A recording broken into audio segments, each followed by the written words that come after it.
वंशिका बेटा, आज तेरी शादी है। ये दिन तेरे जीवन में जितनी खुशी का है, उतना ही सब रस्मों और रिवाजों को ध्यान से निभाने का भी है। कहते हैं कि शादी की रात अगर किसी भी रस्म में कुछ भूल चूक हो जाए तो उसका खामियाजा जिंदगी भर तक भुगतना पड़ता है।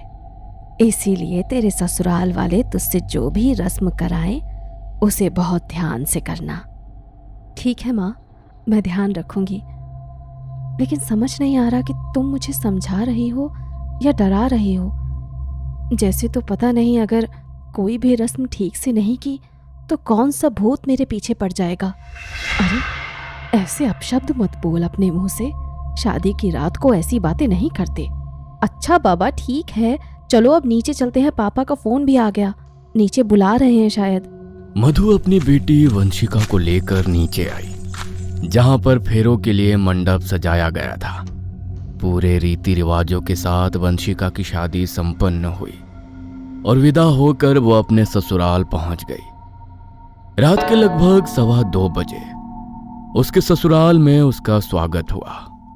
उसने चावल के कलश को गिराकर घर में प्रवेश किया, मगर जैसे ही चावल जमीन पर बिखरे तो उनका रंग गहरा लाल हो गया, जैसे उनके भीतर किसी का खून समा गया हो। हे भगवान, ये कैसा अनर्थ है। आज से पहले तो मैंने ऐसा कभी नहीं देखा कि कलश से गिराए गए चावल का रंग बदलकर ऐसे सुर्ख लाल हो गया हो। कहीं किसी रस्म में कोई चूक तो नहीं हो गई हमसे। ये तो बहुत बड़ा अपशगुन है। अरे क्या माँ, तुम भी, किसी ने मजाक किया होगा, कलर मिला दिया होगा चावल के अंदर। इतना क्यों सोच रही हो? वैसे भी सब बहुत थक गए हैं, तुम भी थक गई होगी, जाकर आराम कर लो। हम भी बहुत थक गए हैं। हाँ अनीता, अरे सब रस्में भी पूरी हो गई हैं तो बच्चों को आराम करने दो और तुम भी चलकर सो जाओ। मैं बैठक में जाकर सो जाता हूँ। अरविंद की माँ अपने कमरे में जाकर लेट गई और उसके पिताजी कुछ मेहमानों के साथ बैठक में जाकर सो गए। अरविंद वंशिका को लेकर कमरे में आया। मम्मी की बातों को ज्यादा मत सोचना वंशिका, तुम्हें तो पता है ना, पुराने लोग थोड़े अंधविश्वासी होते हैं। कोई बात नहीं अरविंद, लेकिन पता नहीं क्यों मुझे कुछ अजीब सा लग रहा है, जैसे तो कुछ बहुत बुरा होने वाला है।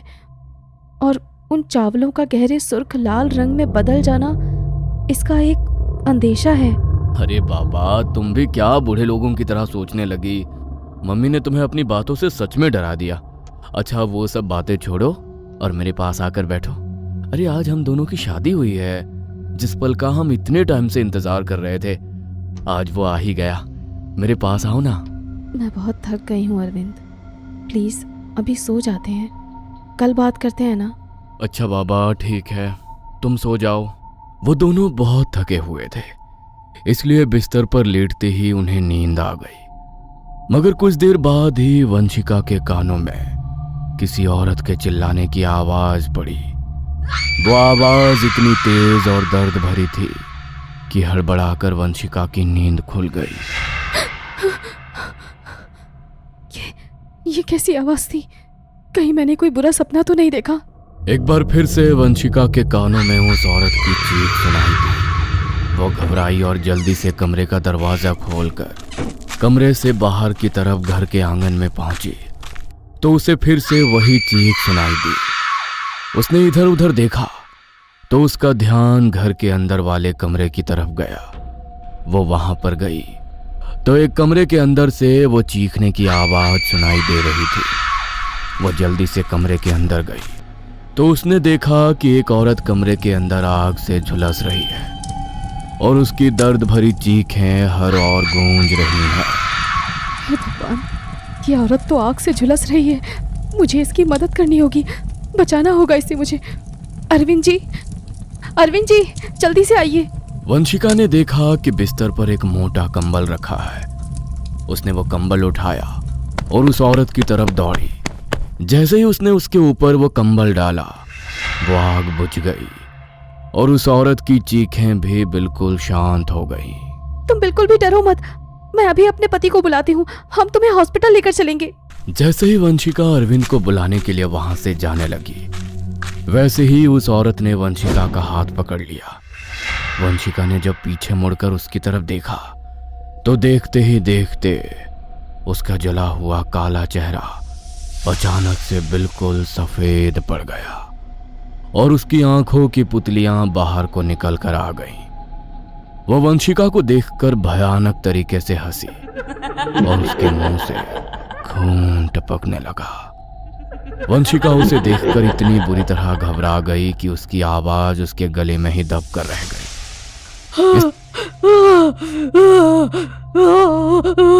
इससे पहले कि वंशिका कुछ कर पाती, वो औरत आगे बढ़ी और वंशिका के भीतर समा गई। वंशिका का शरीर अचानक से भारी हो गया और उसकी आंखें बिल्कुल सफेद पड़ गईं। उसने उस कमरे की अलमारी खोली और उसके अंदर से एक बोतल निकाली।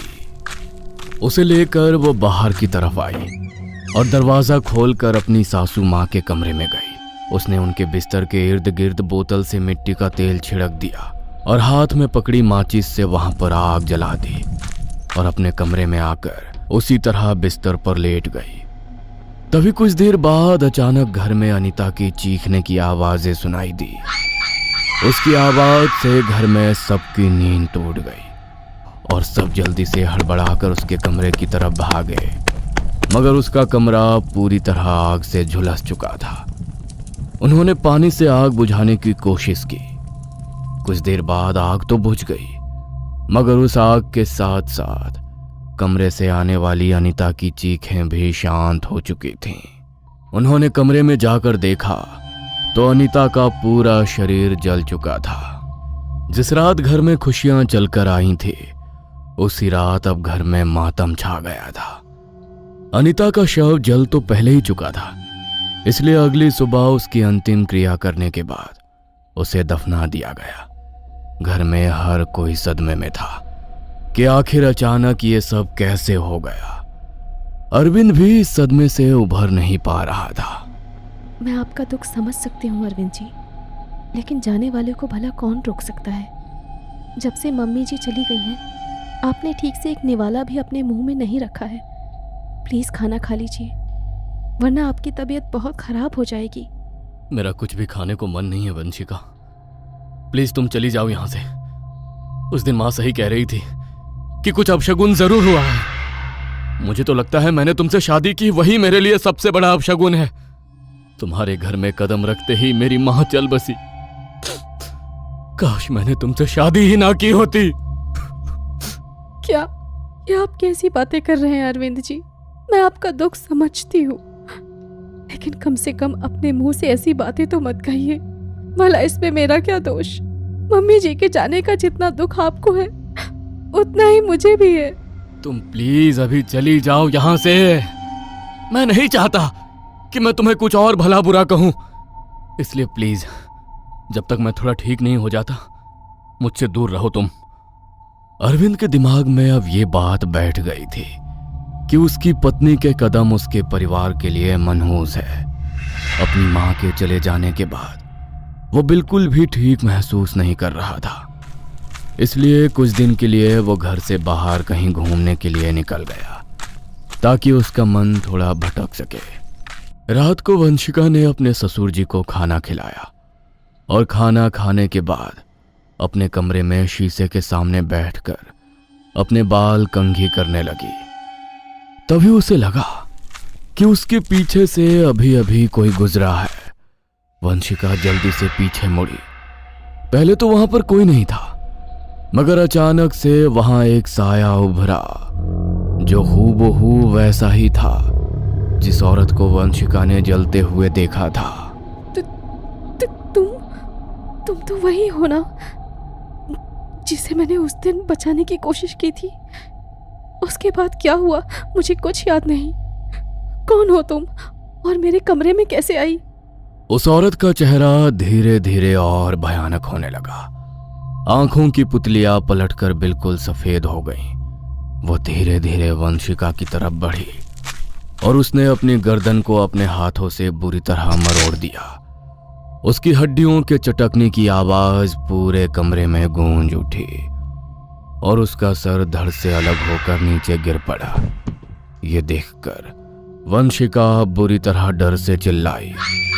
उसके चीखने की आवाज सुनकर बैठक में बैठे उसके ससुर जी दौड़कर वहां पर आए तो देखा कि वंशिका उनकी तरफ पीठ करके अपने बिस्तर पर बैठी है। बहू, बहू क्या हुआ तुझे? तू इस तरह चिल्ला क्यों रही थी? सब कुछ ठीक तो है ना? वंशिका ने मनोज की बात का कोई जवाब नहीं दिया तो मनोज उसके सामने आकर खड़ा हो गया। उसने देखा कि वंशिका के चेहरे पर कोई भाव नहीं है और वो उसकी बातों को सुन भी नहीं रही है। तुझे क्या हो गया है बहू? ना तो तू मेरी तरफ देख रही है और ना मेरी किसी बात का जवाब दे रही है। वंशिका इस तरह हो चुकी थी जैसे किसी ने बिस्तर पर मिट्टी का पुतला रख दिया हो।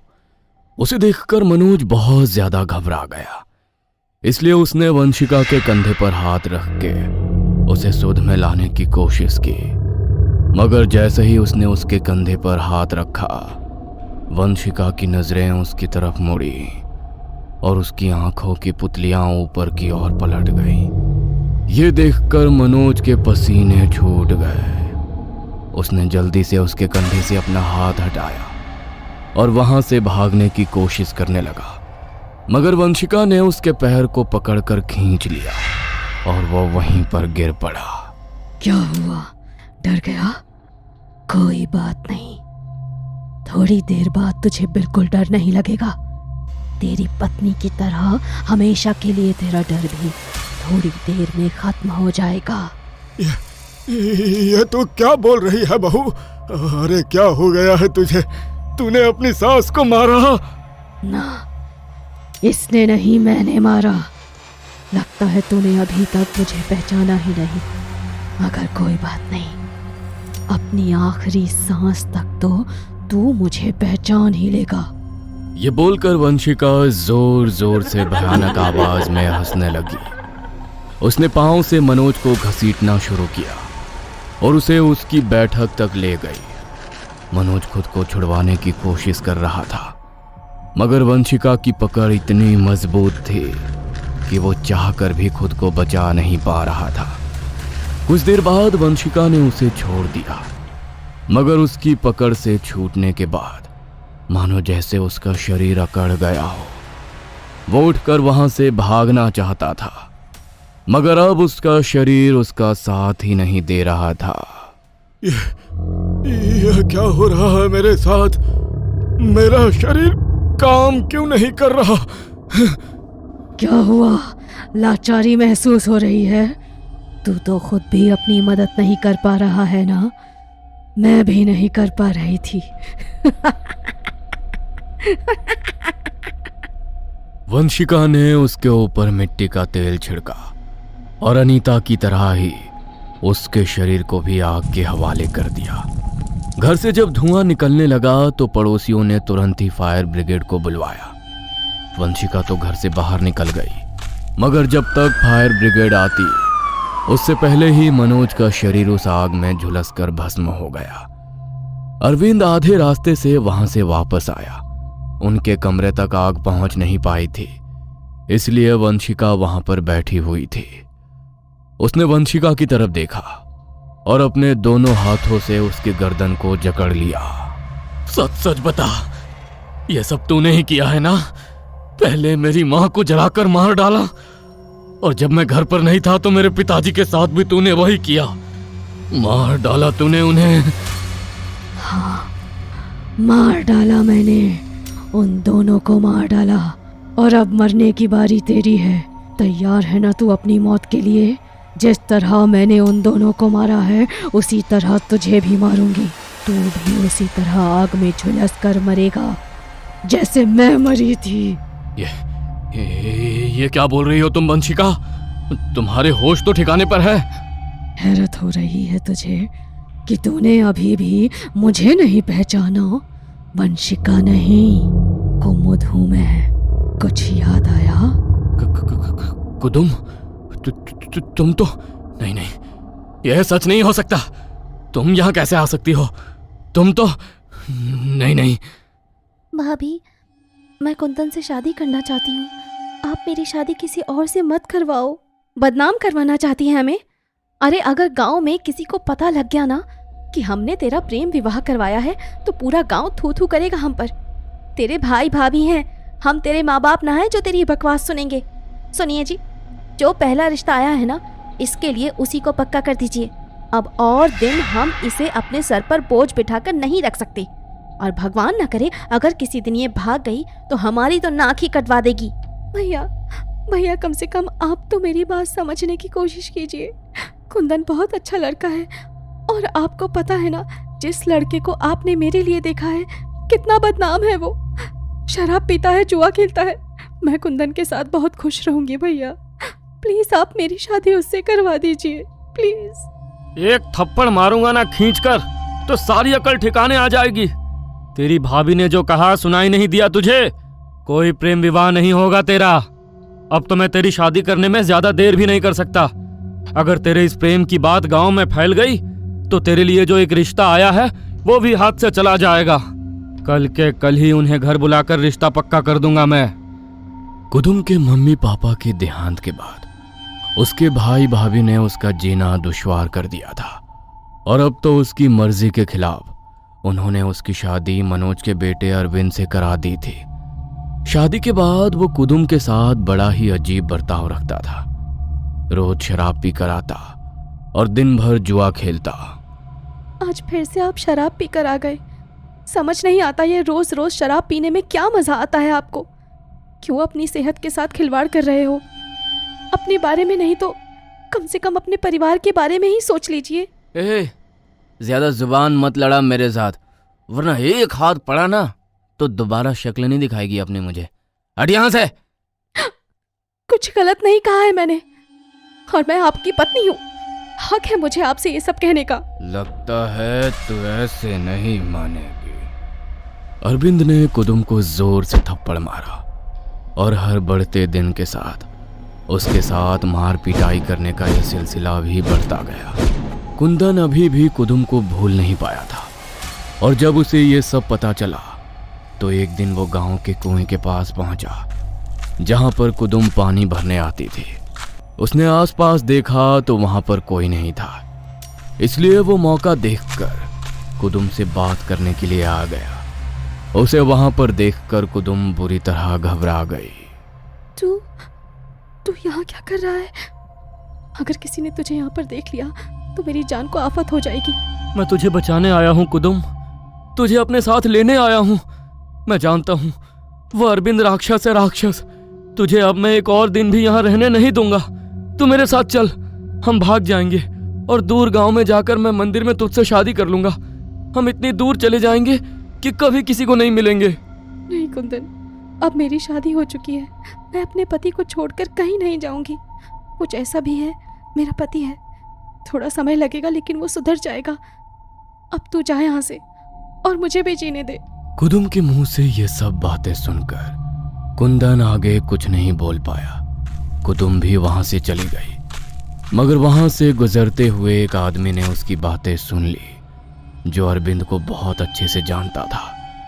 उसने अरविंद को बढ़ा चढ़ाकर बातें बताई, और कुदुम के घर पहुंचते ही अरविंद ने बुरी तरह से उसे मारना शुरू कर दिया।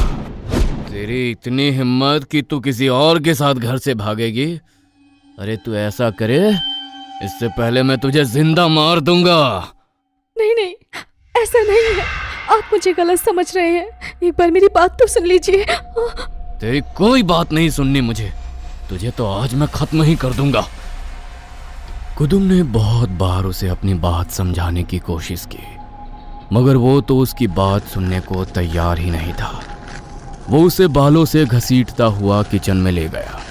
वो लगातार उसे मारे जा रहा था। वहीं पर किचन में खाना बनाने के लिए गैस जली हुई थी, और उसी बीच कुदुम की साड़ी ने गैस की आग को पकड़ लिया और वो बुरी तरह जलने लगी।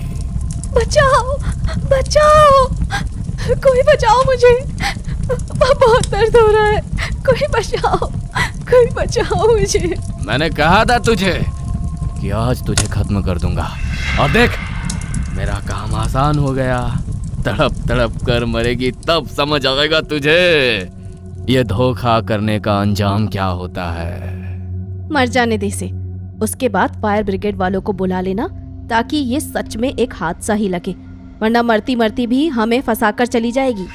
कुदुम के चीखने की आवाज पूरे घर में गूंज रही थी और वो उसे अपनी आंखों के सामने जलते हुए देख रहे थे।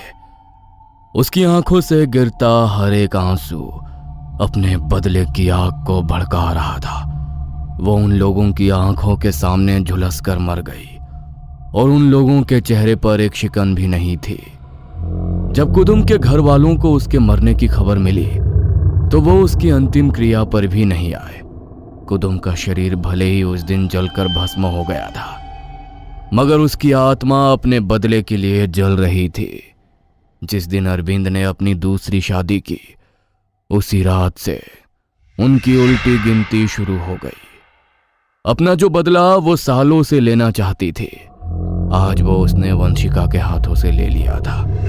जिस तरह उन्होंने अपनी आंखों के सामने उसे जलते हुए देखा था, उसी तरह पहले कुदुम ने अनीता और मनोज को खत्म किया और आज रात अरविंद की भी आखिरी रात थी। अब तो तुझे सब कुछ अच्छे से याद आ गया होगा। अब तू भी तड़प इस तरह और चीख, बिलख। तेरी चीख यहाँ पर कोई नहीं सुनेगा। अरविंद का शरीर भी खुद ब खुद अकड़ने लगा और वंशिका ने भी उसके ऊपर मिट्टी तेल छिड़क कर वहां पर आग को जला दिया। अरविंद की चीखें पूरे घर में गूंज उठी और मनोज और अनीता की तरह ही वो भी कुछ देर बाद बिल्कुल शांत हो गया और उसकी आखिरी सांस के साथ ही अपना बदला लेकर कुदुम भी आज हमेशा के लिए मुक्त हो गई।